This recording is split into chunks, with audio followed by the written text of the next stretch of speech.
I'm not a puppy stomper, okay?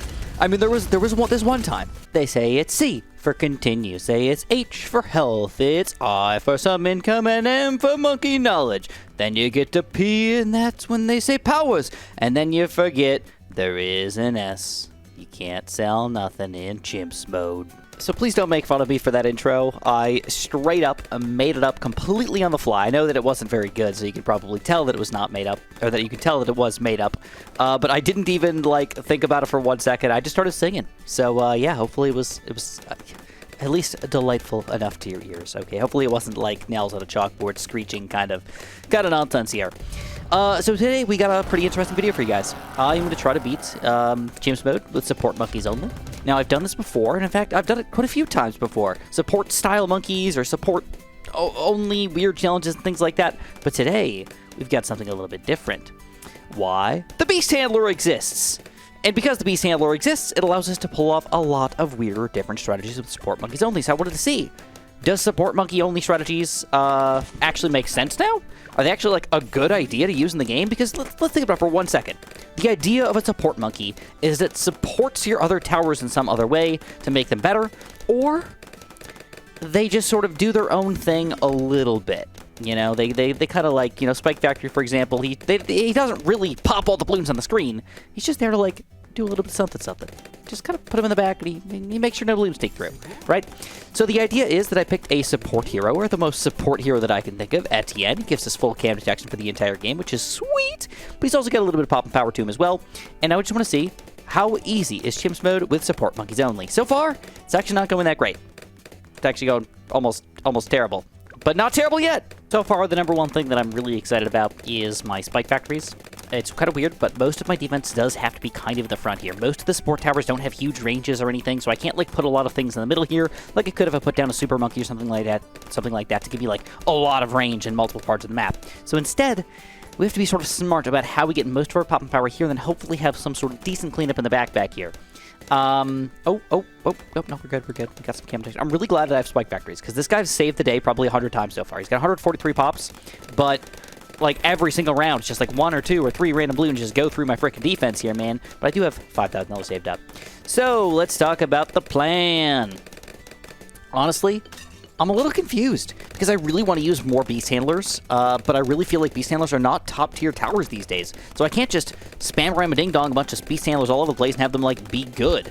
So instead, I still need to make sure that I have enough pop and power here for the next round, round 40. So I'm going to do something sort of weird. I'm actually going to throw a random Spike Factory kind of close to the front of the map here. Not too close to the front of the map, but I just want to make sure I have some pop and power. I want to make sure I use my abilities here. Then hopefully the Velociraptor can clean up the rest of the balloons at the inside here. He's only a low-level Velociraptor for now. Just an 8 out of 24, but I think if he attacks here, we should be good.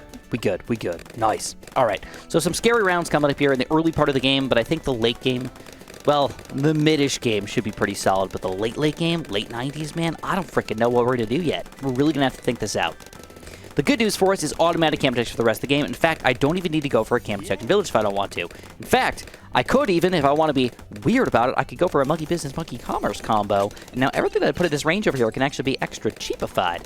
Alright, so what I decided to do was, because I have extra cheap beast handlers over here in the corner, I decided to go for a really quick full-on Velociraptor. 24 out of 24. It's kind of a weird one. He doesn't last forever, and I don't know if I want to take him to late game, but for right now, I can tell you, this guy is dominant against the balloons. So as long as we have some sort of pop power here, which I was thinking I was going to get from a Bob Shredder, at least bigger stacks for now, I think Velociraptor can clean everything else up. So that's my plan for now, just a weird little base strategy in the middle part of the game, and then I got to start saving up some money and see what I want to buy, because I really need to go for a big 5th tier. And there's only a couple options for me. I don't think I want to go for any of these guys. Way too expensive. Even the bird, 32k, plus like four of those guys. It's just too expensive. It just doesn't make any freaking sense for me. Terrible against bads. Bleh, don't want it. Engineers. I could go extra large trap. Probably not going to work for me very well, though. I could go overclock. Possibly. Thinking about that. But Sentry Champ. He's kind of like the only good 5th tier tower that I have right now. Right? I mean, there's also Spike Factories, but 2 of these guys right now are just don't want to use them. Spooper Mines and Permaspike doesn't make any sense right now. Permaspike got nerfed up the Wuzzizzle, and it might actually kind of make a little bit of sense for us today, because I do have 1 tower in the very back here, and I'm hoping that almost nothing gets through here, but when those balloons do go through, that's what Permaspike's for. So it's an option for us, but I just don't like it. It's not very fun. It's kind of lame. It's really bad right now. It makes you feel like it's even worse than it is, because when you do end up losing, you got no control over it, you know? It's like, it's too close to call. When do you press escape? When do you leave? It's tough. So that leaves us with a possible Carpet of Spikes. And a Carpet of Spikes Top Path Engineer combo is actually not too shabby. You can probably make that work. If we do that with some sort of nice Velociraptor, or maybe even a T-Rex here, I could see that maybe working. So that's the plan. That's what I'm going to try to do. I don't know exactly how I'm going to make that happen, but that's kind of the base plan. We're going to see how we have to adapt that or change it over time. Maybe we'll have to switch up and do something crazy, like get a frickin' primary expertise or something, even though that makes no sense. But if balloons are a big issue, that could be something we have to actually manage. I got to admit, the base plan here, going fan-frickin-tastic. Spikes. But the awesome thing is, the balloons are kind of coming through here, and they're still snaking through, hitting some spikes, but some of the spikes over here don't get hit by any balloons, but do get hit by Moabs. So this is perfect. Barely touches the edge, then Velociraptor's right there, just go chomp, done. So this is actually working out very, very well, allowing us to save up a ton of money. And I think I'm just going to start going for it. I pretty much know I want it, so we're going to go for a Sentry Expert. I will be going for the middle path here to make sure I have deconstruction for Moab Popping Power. I move this guy to strong instead of last now, just to make sure that I'm hitting Moabs as much as possible. And now, I'm hoping that round 60 is not going to be a big deal. Oh, I've got frickin' UCAV now. Oh, no frickin' way. Oh, and Velociraptor, still cleaning these guys up. I don't even think he's going to have an issue against 63 either. Usually a 16 out of 24 Velociraptor could take around 63 in most situations by himself. I got a full on 24 out of 24, so I'm expecting the balloons to not be a big deal here. Let's see what happens. So far, support only, though. Actually pretty dominant in BTD6. Like, there's nothing wrong with this combo. There's nothing wrong with this loadout. There's nothing wrong with this setup, as long as you kind of use them reasonably well. So check this out. Okay, not bad. And we got UCAV and this ability as well if we want it. So there's just no way we're losing to 63. And by that point, I should have Sentry Champ. 65 here. Could actually be mildly difficult. Oh, the spikes worked out perfectly, dude. I really like this. I really, really like this. I kind of want to build more or build a full-on Carpet of Spikes, but I can't do that yet. It's not the right time. I got to get this guy first. So $34,000 now, though. $5,400 plus another $4,300. We're talking about $50,000 to get to our next big boy here. Oh, that's going to be tough. I'm going to try to ride it out, but I do know that the early 80s, this guy already starts to be a little bit not fantastic. So far, things are still going pretty good. The Engineer's really coming in clutch. He's actually enough Moab Popping Power for now, and Velociraptor still actually doing a really, really good job here. 128,000 pops for a Barracuda Velociraptor combo. This guy's only got 100k. Just to put that in perspective, the amount of money we spent on this guy, about $12,000, something like that. This guy's in the $40,000 range, and he's still, I know we got him later in the game, but dang, that seems insane. All right, 80 plus at this point. Things still going pretty good. We're about $13,000 away from our Carpet of Spikes right now. I think we're going to make it. I think we're going to manage.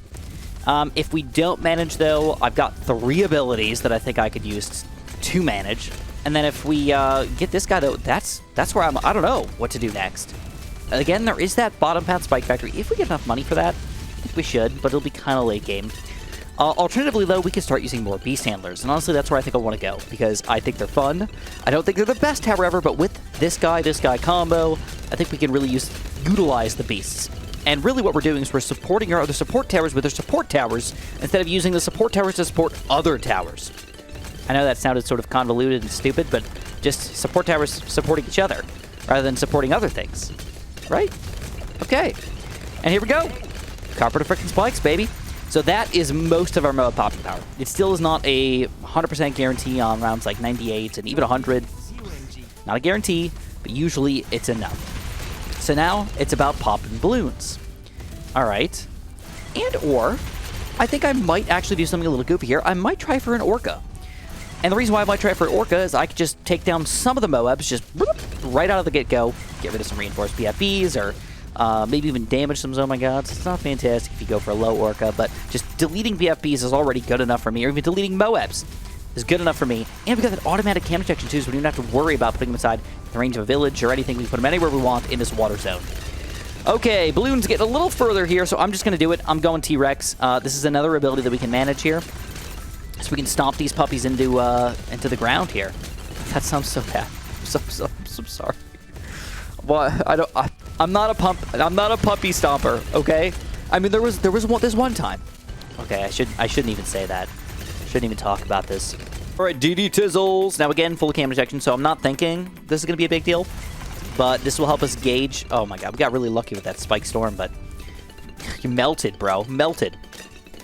But I guess I should finish. Now that we're talking about puppy stomping and everything, I should mention that there was one time that Luna was laying on the stairs, and it was dark, and she really liked to lay on the stairs for some stupid reason. I think she wanted to, like, make sure that we didn't sneak around her without her, like, knowing that we were there and walking down the stairs. But when she was a puppy, I accidentally stepped on her, and it wasn't that bad, though. It was just like like I caught myself, but it made me trip, basically. Okay, the balloons are getting a little weird here, and I don't have a cleanup tower back here. So this is what I'm going to do. I actually want a cleanup tower. I'm going to go for one Spike Ball Factory with fast production. This seems like such a stupid tower to buy in the late game here, but is one of the most effective and efficient Super Ceramic Poppers in the entire game. Alright, and Super Ceramics are anything 80+. So this guy is fantastic for the price. Late game, he's actually not even as good when you get him on around 40 or 50 or 60, because it doesn't really matter. It's the Super Ceramic layer that's the issue, and this guy gets a bonus. That's why he's good. Big bonus. We love it. Alright, so I think I want to try my Orca play. So we're going to go for a Beast Handler inside of the range of the village. I'm going to throw him down over here. Make sure we get a Great White. We'll end up merging whatever I've got over here. Maybe I'll buy a couple extra Barracudas or something to merge. But as of right now, I need to get the Orca. So Great White. I want to put him on strong as well. Oh, DDTs are going down, though. That's the good news. This strategy, absolutely not weak to DDTs at all. Zero weakness to DDTs. Normally, it's like a pretty major issue for me. How do I pop around 95? How do I pop around 99? Knowing that you're just confident against one specific type of balloon really just lets you kind of play it on easy mode almost. All right, a lot of abilities required here. We're going to go like this and this. I'm going to use my extra drone ability, even though this kind of sucks. I got a bunch of Zoma Gods coming up in here. I haven't had to use the UCAV at all. And I still haven't had to use it. Haven't had to use the UCAV all day. That's actually pretty impressive. And we're about to get Orca. 17-2. $100 more. Orca me. Orca me. Orca. All right. So I'm just going to use the UCAV on run 95. I don't think I'm actually going to need it, but I'm going to play it safe here, folks. I'd rather be safe than stupid.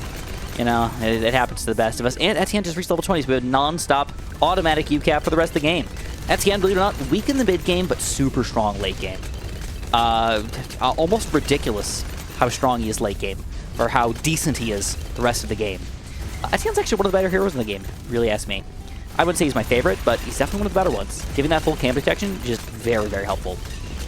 All right, so what we're going to do is we're going to build a couple Barracudas here. We're just going to power up our Orca just a tiny, tiny bit. It doesn't really matter too much, but we got 22 out of 64 Orca. Yeah, I don't think I want to go any higher. I think that's good. With the rest of our money, how do we spend it? I think overclock is probably our best option at this point. So let's overclock. Maybe we'll overclock our Carpet Spikes if we need Moa popping power, or maybe the T-Rex if we need Balloon popping power. And that's the cool thing about overclock. You really get to decide how you want to go about doing it. All right, so we're going to go for an early stomp here, because I'm thinking we're probably going to get a second stomp. And because I think this is going to go be reasonably difficult, I'm also just going to use the UCAV again. That'll leave us with very little for round 99. But I need the popping power, guys. Freaking need the popping power. All right. Scary round, though, round 98. Don't forget, though, I got this in the back here, so even if a couple Super Ceramics make it, we're still going to be able to handle it. We get the stomp back for round 99 anyways, and it just don't matter. So let's overclock this this guy right here. Bam. Overclock him. Use that ability. We're going to stomp it just because we freaking can. Stomp it all. And that's GG. Support monkeys only. Super easy. Honestly. Ridiculously easy. And this is a reasonably easy map, but not an automatic win map. Like, at all. You still have to play this out smart. And I think we played it really, really well. We used the Beast Handlers effectively. We didn't go hard on the villages, but it made sense not to go hard on the villages. We used the Spike Factories pretty well, and we used the one engineer that we know we can easily afford, and we know we can easily get to actually be an effective part of our team here. Overall, just well played by us. We did a great job. Finished off with a UCAV, and there it is. Get a nice, delicious Insta-Monkey. All right, if you guys got any other weird challenges you'd like to see me do in the future, possibly a Beast Handler only Chimps challenge or something like that, please let me know, and have a super duper delicious day.